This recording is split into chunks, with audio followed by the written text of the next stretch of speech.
History of the World by J. M. Roberts. Book 7, The End of the Europeans' War. Chapter 4, The Ottoman Heritage and the Western Islamic Lands. The most important Islamic country, neither under direct imperial rule by Europeans nor Ottomans, before 1914 was Persia. The British and Russians had both interfered in her affairs after agreeing over spheres of influence in 1907. But Russian power had lapsed with the Bolshevik Revolution. British forces continued to operate on Persian territory until the end of the war. Resentment against the British was excited when a Persian delegation was not allowed to state its case to the peace conference. There was a confused period during which the British struggled to find means of maintaining resistance to the Bolsheviks after withdrawal of their forces. There could be no question of retaining Persia by force, given the overtaxing of British strength. Almost by accident, a British general had already discovered the man who was to do this, though hardly in the way anticipated. This was Reza Khan, an officer who carried out a coup d'etat in 1921 and at once used the Bolshevik fear of the British to get a treaty conceding all Russian rights and property in Persia and the withdrawal of Russian forces. Reza Khan then went on to defeat separatists who had British support. In 1925, he was given dictatorial powers by the National Assembly and a few months later was proclaimed Shah of Shahs. He was to rule until 1941, when the Russians and the British together turned him off the throne, somewhat in the style of an Iranian Kemal. The abolition of the veil and religious schools showed secularist aims, though they were not pressed so far as in Turkey. In 1928, the capitulations were abolished, an important symbolic step. Meanwhile, industrialization and the improvement of communications were pressed forward. A close association with Turkey was cultivated. Finally, the Persian strongman won in 1933, the first notable success in a new art, the diplomacy of oil, when the concession held by Anglo-Persian Oil Company was cancelled. When the British government took the question to the League of Nations, another and more favorable concession was Reza Shah's greatest victory and the best evidence of the independence of Persia. An era had opened in the Gulf, fittingly marked in 1935 by an official change of the name of the state. Persia became Iran. 2 years later, the Shah's wife, for the first time, appeared unveiled. Chapter 5, The Second World War. The demonstration that the European age was at last over was made in another world war. It began in 1939, like its predecessor, as a European struggle, and like it became a combination of wars. To a far greater degree than any of its predecessors, it made unprecedented demands. This time they were on a scale which left nothing untouched, unmobilized, undisturbed. It was realistically termed total war. By 1939, there were already many signs for those with eyes to see that an historical era was ending. Though 1919 had brought a few last extensions of territorial control by colonial powers, the behavior of the greatest of them, Great Britain, showed that imperialism was on the defensive, if not already in retreat. The vigor of Japan meant that Europe was no longer the only focus of the international power system. Prescient South African statesman said as early as 1921 that the scene has shifted away from Europe to the Far East and to the Pacific. His prediction now seems more than ever justified and it was made when the likelihood that China might soon again exercise her due weight was far from obvious. 10 years after he spoke, the economic foundations of Western preponderance had been shaken even more plainly than the political. The United States, greatest of industrial powers, had still 10 million unemployed, though none of the European industrial countries was by then in quite such straits.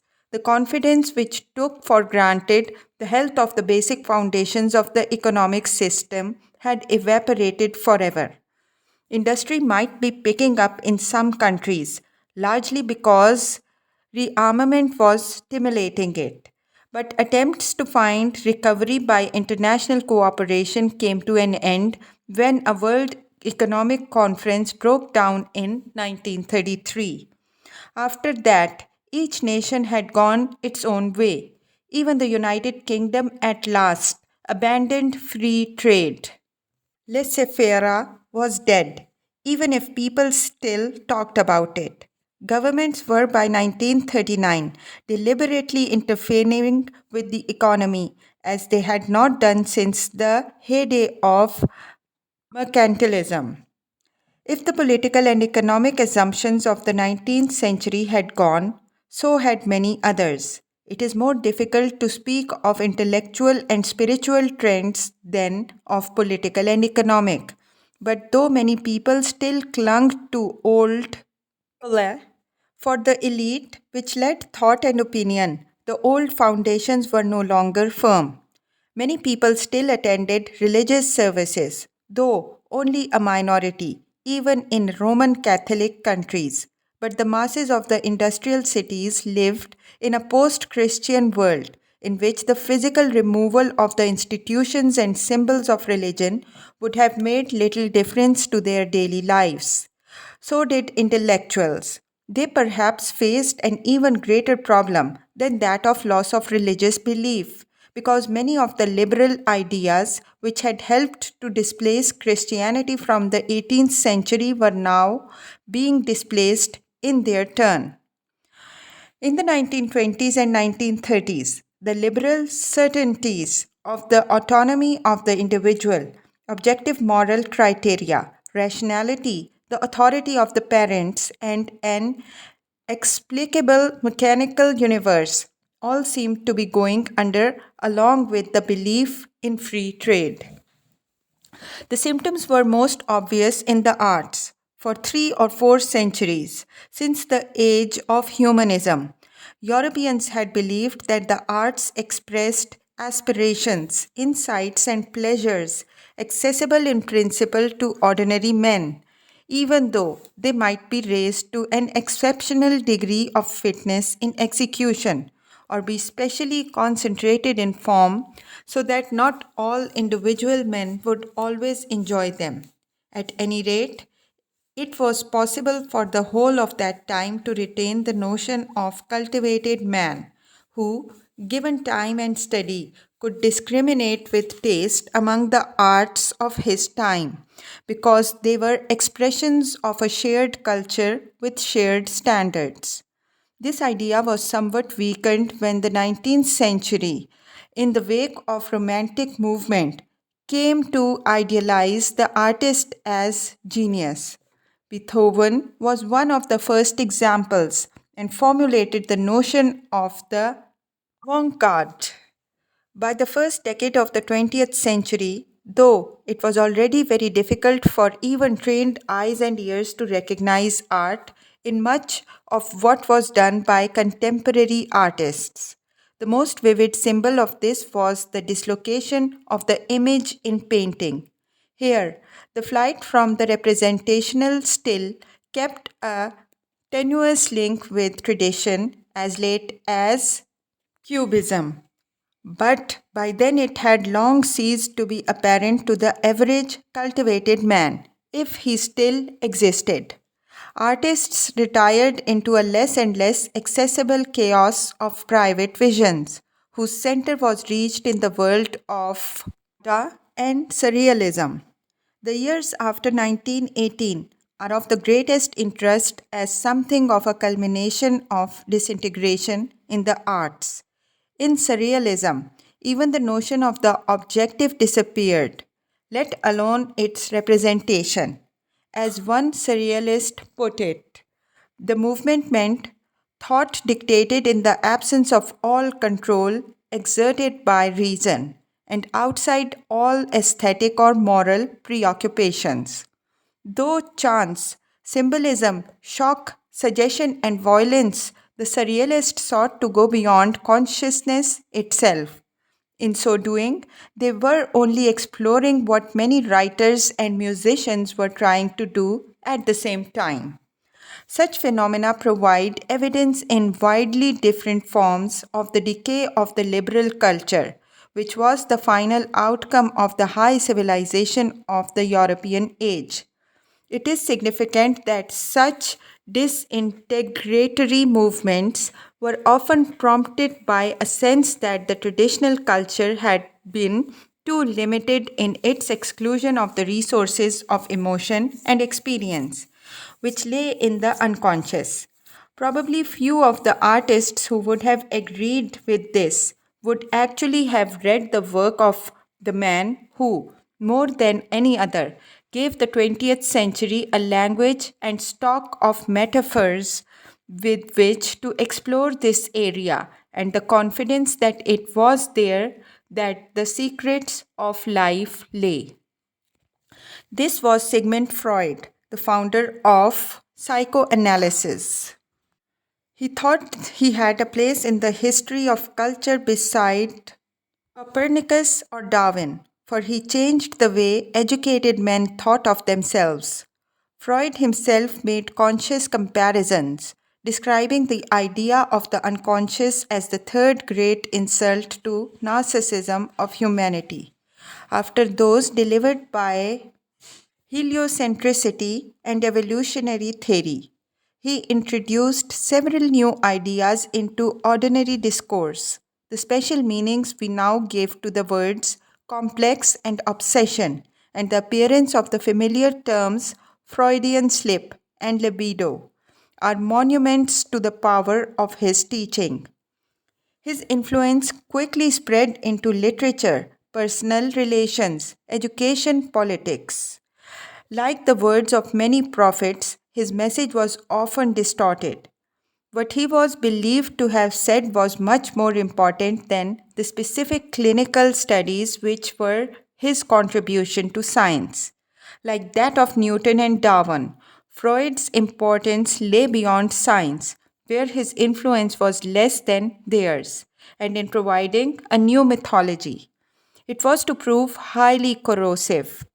The message men took from Freud suggested that the unconscious was the real source of most significant behavior, that moral values and attitudes were projections of the influences which had molded this unconscious, that therefore the idea of responsibility was at best a myth and probably a dangerous one, and that perhaps rationality itself was an illusion.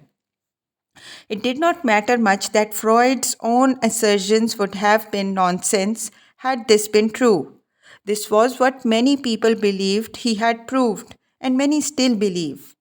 Such a bundle of ideas called in question the very foundation of liberal civilization itself, the idea of rational, responsible, consciously motivated individual, and this was its great importance. Freud's teaching was not the only intellectual force contributing to the loss of certainty and the sense that men had little firm ground beneath their feet, but it was the most apparent in the intellectual life of the interwar period. From grappling with the insights he brought, or with the chaos of the arts, or with the incomprehensibility of a world of science which seemed suddenly to have abandoned Laplace and Newton, men plunged worriedly into the search for new mythologies and standards to give them bearings. Politically, this led to fascism, Marxism, and the more irrational of the old certainties, extreme nationalism, for example. People did not feel inspired or excited by tolerance, democracy, and the old individual freedoms. Such influences made it all the more difficult to deal with the deepening uncertainty and foreboding clouding international relations in the 1930s. The heart of this lay in Europe, in the German problem, which threatened a greater upheaval than could Japan. Germany had not been destroyed in 1918. It was a logical consequence, therefore, that it would one day again exercise its due weight. Geography, population, and industrial power all meant that in one way or another, a united Germany must dominate Central Europe and overshadow France. What was at issue fundamentally was whether this could be faced without war. Only a few cranks thought it might be disposed of by dividing again the Germany united in 1871. Germans soon began to demand the revision of the settlement of Versailles. This demand eventually became unmanageable, although in the 1920s it was tackled in a hopeful spirit. The real burden of reparations was gradually whittled away, and the Treaty of Locarno was seen as a great landmark because by it Germany gave her consent to the Versailles territorial settlement in the west. But it left open the question of revision in the east, and behind this loomed the larger question: how could a country potentially so powerful as Germany be related to its neighbors in a balanced, peaceful way, given the particular historical and cultural experience of the Germans? Most people hoped this had been settled by the creation of a democratic German republic, whose institutions would gently and benevolently reconstruct Germany's society and civilization. It was true that the constitution of the Weimar Republic, as it was called from the place where its constituent assembly met, was very liberal, but too many Germans were out of sympathy with it from the start. That Weimar had solved the German problem was revealed as an illusion when economic depression shattered the narrow base on which the German Republic rested and set loose the destructive nationalist and social forces it had masked. When this happened, the containment of Germany again became an international problem. But for a number of reasons, the 1930s were a very unpromising decade for containment to be easy. To begin with, some of the worst effects of the world economic crisis were felt in the relatively weak and agricultural economies of the new states of Eastern and Central Europe. France had always looked for allies against a German revival there, but such allies were now gravely weakened.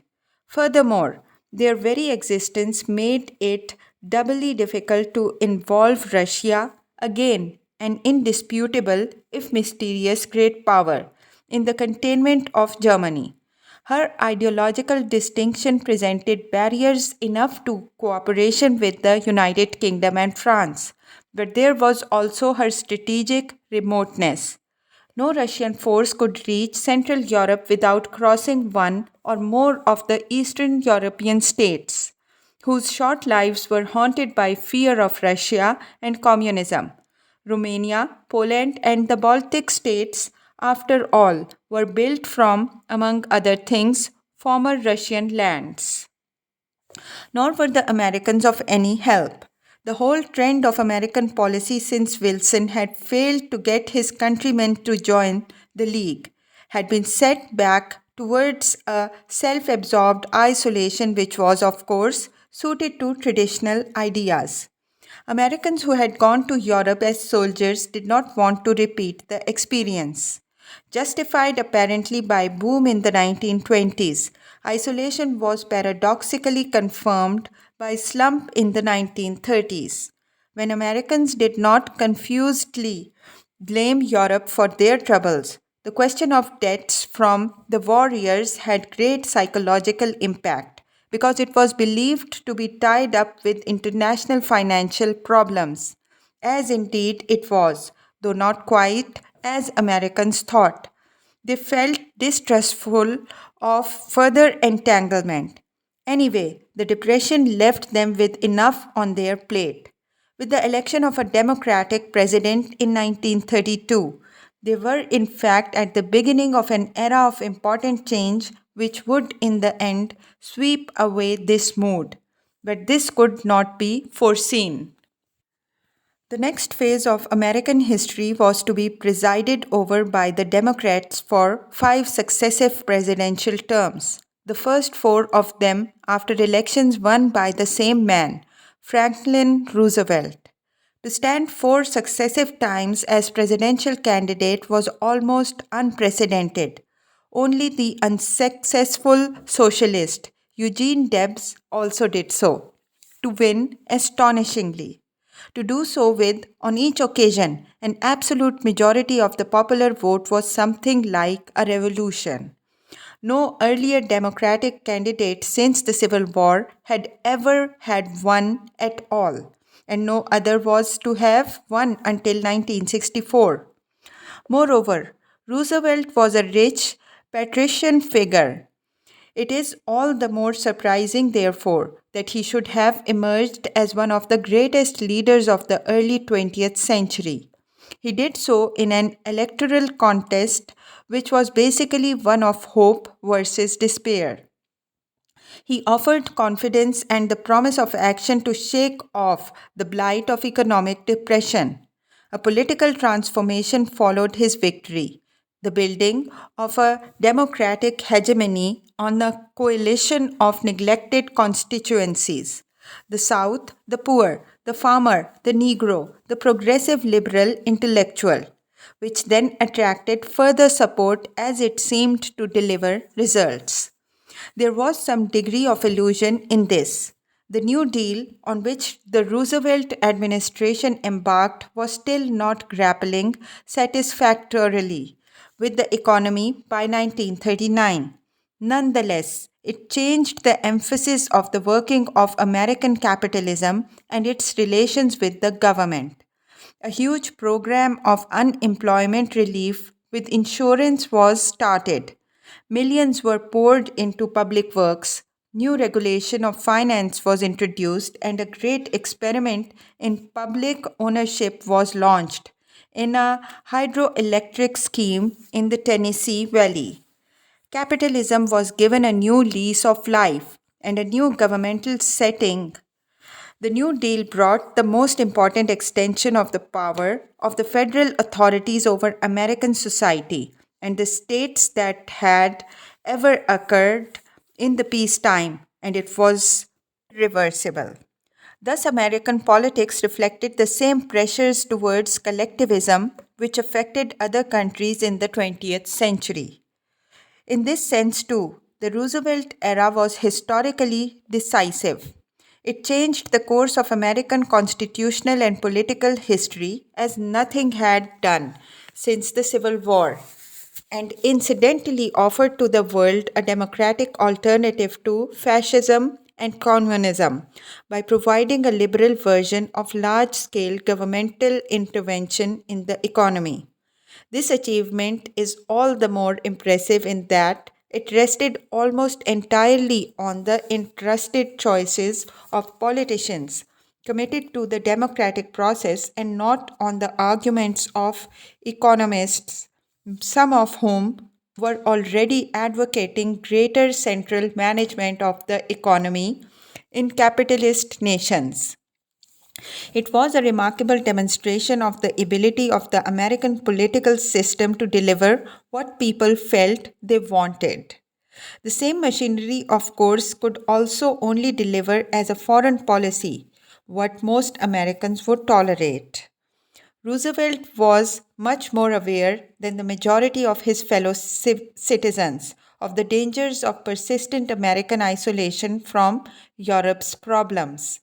But he could reveal his own views only slowly. With Russia and the United States unavailable, only the Western European great powers remained to confront Germany if she revived. Great Britain and France were badly placed to act as policemen of Europe. They had memories of their difficulties in dealing with Germany, even when Russia had been at their side. Furthermore, they had been much at odds with one another since 1918. They were also militarily weak. France, conscious of her inferiority in manpower, should Germany ever rearm, had invested in a program of strategic defense by fortification, which looked impressive but effectively deprived her of the power to act offensively. The Royal Navy was no longer without a rival, nor, as in 1914, safe in concentrating its resources in European waters. British governments long pursued the reduction of expenditure on armaments at a time when worldwide commitments were a growing strain on her forces. Economic depression reinforced this tendency. It was feared that the costs of rearmament would cripple recovery by causing inflation. Many British voters, too, believed that Germany's grievances were just. They were disposed to make concessions in the name of German nationalism and self determination, even by handing back German colonies. Both Great Britain and France were also troubled by a joker in the European pack, Italy. Under Mussolini, hopes that she might be enlisted against Germany had disappeared by 1938. This arose from a belated attempt by Germany to participate in the scramble of Africa, when in 1935 her forces invaded Ethiopia. Such action posed the question of what should be done by the League of Nations. It was clearly a breach of its covenant that one of its members should attack another. France and Great Britain were in an awkward position. As great powers, Mediterranean powers, and African colonial powers, they were bound to take the lead against Italy at the League, but they did so feebly and half heartedly, for they did not want to alienate an Italy they would like to have with them against Germany. The result was the worst possible one. The League failed to check aggressions and Italy was alienated. Ethiopia lost its independence, though it later proved only for 6 years. This was one of several moments at which it later looked as if a fatal error was committed. But it is impossible to say in retrospect at what stage the situation which developed from these facts became unmanageable.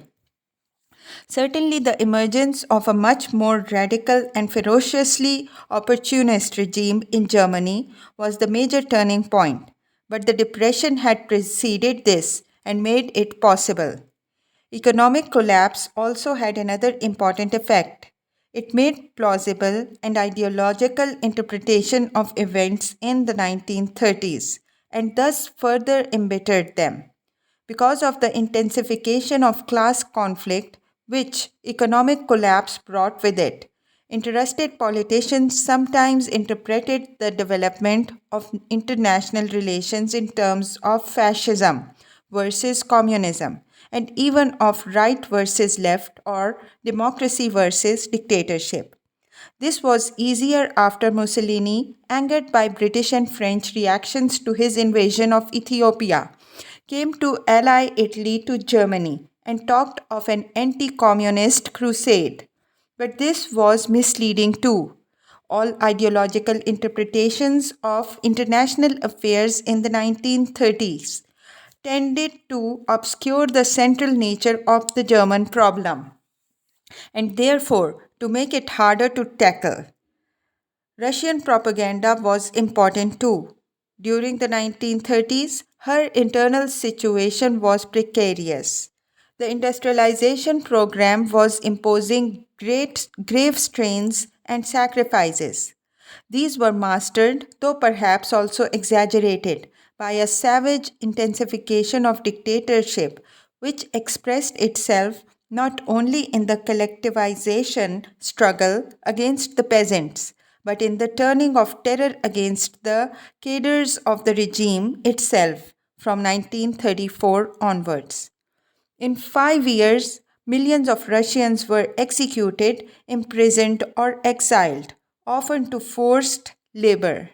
The world looked on amazed as batches of defendants groveled with grotesque confessions before Soviet courts. 9 out of 10 generals in the army went, and it has been estimated half the officer corps. A new communist elite replaced the old one in these years.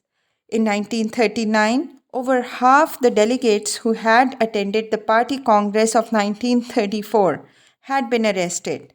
It was very difficult for outsiders to be sure what was happening, but it was clear to them that Russia was by no means either a civilized liberal state nor necessarily a very strong potential ally.